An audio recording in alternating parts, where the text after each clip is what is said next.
കാരുണ്യാഭിഷേകം, ആരാധിക്കുന്ന ജീവിതങ്ങൾ, കാരുണ്യാഭിഷേകം, കാരുണ്യാഭിഷേകം. ഈശോയിൽ പ്രിയമുള്ളവരെ, നമ്മളെ ആരെങ്കിലുമൊക്കെ ഓർക്കുകയാണെങ്കിൽ നമുക്ക് എന്തൊരു സന്തോഷമാണ്. ഈ ആധുനിക കാലഘട്ടത്തിൽ ഈ ഫോൺ ഉള്ളത് കൊണ്ട് ചിലപ്പോൾ നമ്മളെ പെട്ടെന്ന് വിളിക്കും, അല്ലെങ്കിൽ ഒന്ന് റിങ് ചെയ്ത് വയ്ക്കും. അപ്പോൾ അത് മനസ്സിലാക്കുന്നത് നമ്മളെ ആരോ ഓർക്കുന്നുണ്ട്, അന്വേഷിക്കുന്നുണ്ട്, വിളിക്കുന്നുണ്ട്.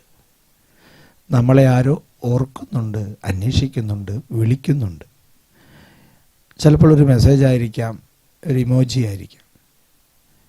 ഇവിടെ മനുഷ്യനെ ദൈവം ഓർക്കുന്നുണ്ട് എന്ന് അവൻ ഓർത്താൽ, അവൻ മനസ്സിലാക്കിയാൽ എന്തൊരു സന്തോഷമായിരിക്കും. ദാനിയേൽ പ്രവാചകനെ സിംഹക്കുഴിയിലാണ്. സിംഹക്കുഴിയിൽ സിംഹത്തിനെ പട്ടിണിക്കിട്ട് കിടക്കുന്ന അവസരത്തിൽ ഭക്ഷണമായിട്ട് ദാനിയേൽ പ്രവാചകനെ ഇട്ട് കൊടുക്കുകയാണ് രാജാവ്. അപ്പോൾ ഈ സമയത്ത് വിശക്കുന്ന, പട്ടിണിക്ക് കിടക്കുന്ന സിംഹങ്ങളുണ്ട് എന്ന് ഓർക്കണം. അപ്പോഴാണ് പാടത്തേക്ക് വേലക്കാർക്ക് ഭക്ഷണമായിട്ട് പോകുന്ന ഹബക്കൂക്ക് എന്ന് പറയുന്ന ആ പ്രവാചകനെ മുടിയിൽ പിടിച്ചുകൊണ്ട് നേരെ ബാബിലോണിലെ ഈ സിംഹക്കുഴിയിലേക്ക് കൊണ്ടുപോയി വിശന്നിരിക്കുന്ന ദാനിയേലിന് ഭക്ഷണം കൊടുക്കുന്നത്. ഈ സമയത്ത് ദാനിയേൽ പറയുന്ന ഒരു കാര്യം ഇതാണ്: ദൈവമേ, അങ്ങനെ ഓർമ്മിച്ചിരിക്കുന്നു, അങ്ങയെ സ്നേഹിക്കുന്നവരെ അങ്ങ് ഉപേക്ഷിച്ചിട്ടില്ല.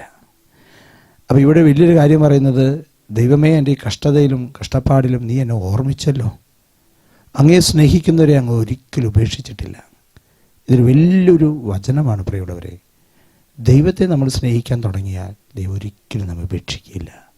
സ്നേഹിക്കുന്ന മനുഷ്യനെ ഓർക്കുന്നൊരു ദൈവം നമ്മുടെ ജീവിതത്തിൽ നമ്മെ ഓർക്കാൻ ദൈവമുണ്ട്, നമ്മെ ഉപേക്ഷിക്കില്ല. നമുക്ക് പ്രാർത്ഥിക്കാം. കർത്താവായ ഈശോയെ, ഒരു വലിയ കൃപയിൽ നിറഞ്ഞ് ജീവിക്കുവാൻ, ഈ ദൈവബോധ്യത്തിൽ ജീവിക്കുവാൻ കൃപ നൽകണമേ എന്ന് പ്രാർത്ഥിക്കുന്നു.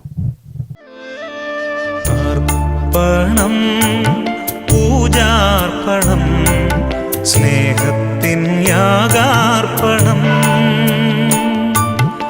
അർപ്പണം, പൂജാർപ്പണം, സ്നേഹത്തിൻ യാഗാർപ്പണം.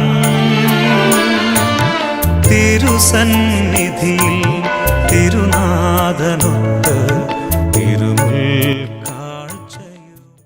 പരിശുദ്ധ പരമദിവ്യകാരുണ്യത്തിന് എന്നേരം ആരാധനയും സ്തുതിയും പുകഴ്ചയും ഉണ്ടായിരിക്കട്ടെ. പരിശുദ്ധ പരമദിവ്യകാരുണ്യത്തിന് എന്നേരം ആരാധനയും സ്തുതിയും പുകഴ്ചയും ഉണ്ടായിരിക്കട്ടെ. പരിശുദ്ധ പരമദിവ്യകാരുണ്യത്തിന് എന്നേരം ആരാധനയും സ്തുതിയും പുകഴ്ചയും ഉണ്ടായിരിക്കട്ടെ.